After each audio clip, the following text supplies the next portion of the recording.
Good morning, eighth grade, seventh grade. Sorry. My brain is not as sharp as it needs to be, mostly because I just need to get out of this house. I haven't been out 3, 4, 5 days, something like that. Okay. Today we're going to look at part 4 of chapter 19. We're going to be looking at the collapse of the Soviet Union. We're actually not going to get all the way to the collapse today. We are going to start this section with let's get through these. Okay, we're going to talk about where we are in the world first, because I want you to remember how the stage is set. After World War II, we had communism on the rise. Now remember, communism is very oppressive. It is not a free market. So when you go to the store to get that new pair of tennis shoes, you got one pair to choose from. Okay?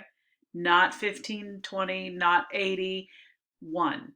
If you want shoes, you'll wear these. Okay, that's the way communism works. It is not free market, because what they do is they spend every penny they have that they can spare on military and on defense, and minimal money on food and clothing and other things for the rest of the people. Okay, and government owns everything. They own the shoe factory, they own the clothing factory, they own the missile factory. The missile factory is going to be the one that gets all the money. The others are going to barely survive. That's just the way communism works everywhere it's ever been. Okay? If I showed you pictures of modern day Cuba, you would not see a car on the road that was built earlier than 1970. Okay? All the cars there are old. Okay? Because communism is so oppressive and so bad for the people that live underneath it. Okay? So communism is spreading around the world as we end World War II. Socialism and communism are very, very similar. The only real difference is under socialism, there is still some private ownership of property. Under communism, there's nothing. Nobody owns the house they live in. They borrow it from the government. They pay rent. Okay? Under socialism, you might own your house, but you're going to pay horrible rates of taxes so that you see very little money coming home. Okay, so we've got communism taking over the world. It's in Russia, it's in China. We've seen them try to take over in Korea, and they were fought back so that South Korea is still free. When we last left Vietnam, they were fighting to get control of all of Vietnam when we were trying to keep South Vietnam free. That's where we left it. We're not done with that war yet. We'll finish it today. Okay, so we've got that going on. In Africa, we talked about yesterday how some countries had to fight off communism. Some of them embraced communism and became dictatorships as they gained their freedom. So we have a lot of turmoil in the world, a lot of discontentment. We talked the other day about the Bay of Pigs invasion, I believe. How communism, no, I don't think we talked about Bay of Pigs here. Communism had taken over Cuba. It's very close to us. It's just 40 miles off the coast of Florida, down near Miami. The communist government there, led by Fidel Castro, had missiles aimed at the United States. And United States school children were conducting nuclear weapon drills in school. How do I protect myself from a nuclear explosion if it happens down the street? Because of the Cuban Missile Crisis. The whole world was in a tense spot. So, in the 1970s, actually the late 60s, early 70s, the country of Czechoslovakia, which has been communist controlled, it is held by the Soviets. They managed to choose a new leader named Alexander Dubček. And Dubček, once he became the leader of Czechoslovakia, he began to restore the rights of the citizens to them. They did not have the right to speak out against the government.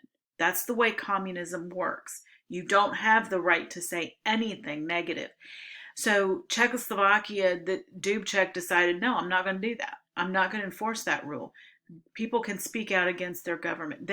He started privatizing the economy, meaning allowing people to start their own business or selling the government-owned business back to individuals, allowing free speech, allowing the economy to be controlled by people. And these reforms made the Soviets mad. They didn't like that. So they sent in troops and crushed that resistance. The Czechoslovakian government, as it was, refused to submit to Soviet aggression. So the Soviets sent in armed forces, and they remained there into the 1990s. So for about 20 years, the Soviets are going to keep crushing the revolt that was started in Czechoslovakia. In North Vietnam, the Soviets send in troops and help the North Vietnamese soldiers win victory. Remember, the United States is going to pull out. In 1973, Richard Nixon, president, says, you know what, we're done. We're done helping the Vietnamese people. We're going to come out and go home. And as soon as they did, the North Vietnamese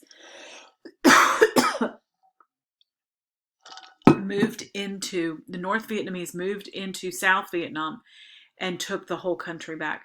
And today, the whole country of Vietnam is united under one communist government.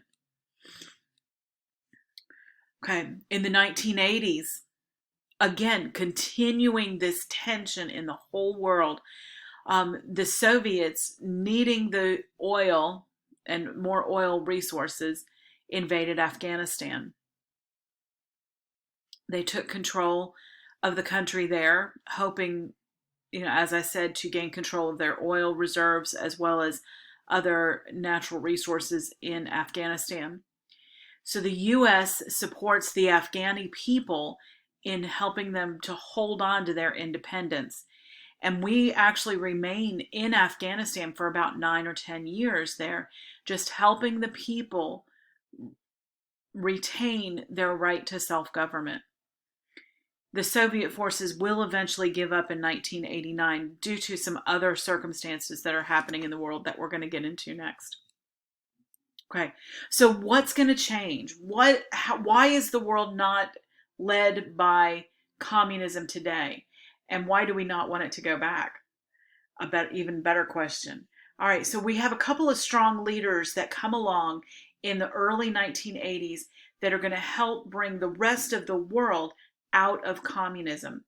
The first one we need to talk about is the Prime Minister of Britain. In 1979, Margaret Thatcher is elected. She is called the Iron Lady. Wouldn't you love to have a nickname like that? The Iron Lady. She was an immensely popular and effective Prime Minister for Britain. Probably right up there, second only to Winston Churchill, who led Britain through World War II. She came in and started reversing some of the nation's socialistic type policies. They had sold a lot of businesses to the government and let the government control them. She took them away from the government and sold them back to private enterprise. She just did a lot of things to reverse the trend that Britain was on to become a socialist country. And she didn't like that, so she got rid of it. And then she had the help of the United States President, Ronald Reagan. Ronald Reagan was a former actor turned politician. He was very, very conservative in his leadership approach. And many people thought he was too conservative to be the president. But he got elected in 1980, mostly because the president before him was not that good, but we're not going to go there. His policy, though, Reagan's policy, was peace through strength. He didn't want the rest of the world to see. The presidents that had come before him had tried to negotiate with communism. The idea that we could peacefully coexist, and we talked about that phrase the other day.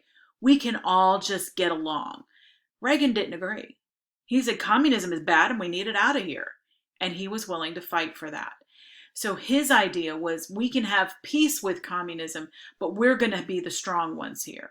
So he started rebuilding the American military, making it stronger and better than ever before, which we had become a weak thing.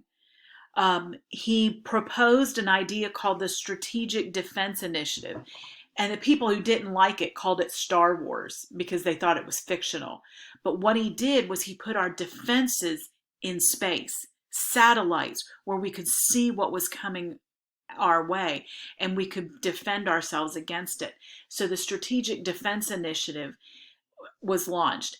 And the Soviets could not compete with it. They couldn't figure out how to build it for themselves and how to do that kind of thing and how to go around it and still be able to attack us. So it gave us the upper hand. There's no way they're going to attack us and us not know about it. So those two leaders. There's a third one, though, I want to talk about today, and that is the leader of Poland. And you would think, well, what is Poland? It's not that big of a country. But Poland was one of the first countries to pull away from communism successfully.